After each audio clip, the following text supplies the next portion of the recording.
నల్గొండ జిల్లా పోలీస్ శాఖ ఆధ్వర్యంలో ఈద్గా పరిసర ప్రాంతాల్లో స్వచ్ఛ భారత్ కార్యక్రమం నిర్వహించారు. పోలీసులు ముస్లింలు ప్రార్థన చేసే ఈద్గాలను ముస్లింలతో కలిసి శుభ్రపరిచారు.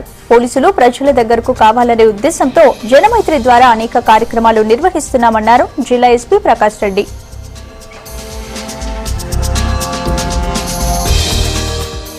జనమైత్రి పోలీస్ ఆధ్వర్యంలో ఈద్గా మొత్తం క్లీనింగ్ ప్రోగ్రామ్ చేపట్టడం జరిగింది.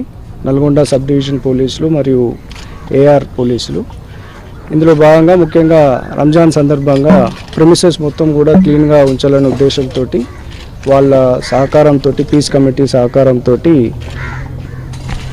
ఈరోజు జిల్లాలో అన్ని ఈద్గాస్ అన్ని దర్గాస్ దగ్గర కూడా అన్ని పోలీస్ స్టేషన్లో సిబ్బంది ఈ వాలంటరీగా క్లీనింగ్ ప్రోగ్రాంలో పాల్గొంటున్నారు. ఇదే కాకుండా ఇంకా ముందు అన్ని రిలీజియస్ ప్లేసెస్లలో అలాగే మిగతా ప్లేసెస్లలో కూడా ఈ జనమైత్రిలో భాగంగా క్లీన్లీనెస్, హరితహారం, క్లీన్లీనెస్, ఈ ప్లాంటేషన్ డ్రైవ్స్ ఇవన్నీ కూడా ఇట్లే కంటిన్యూ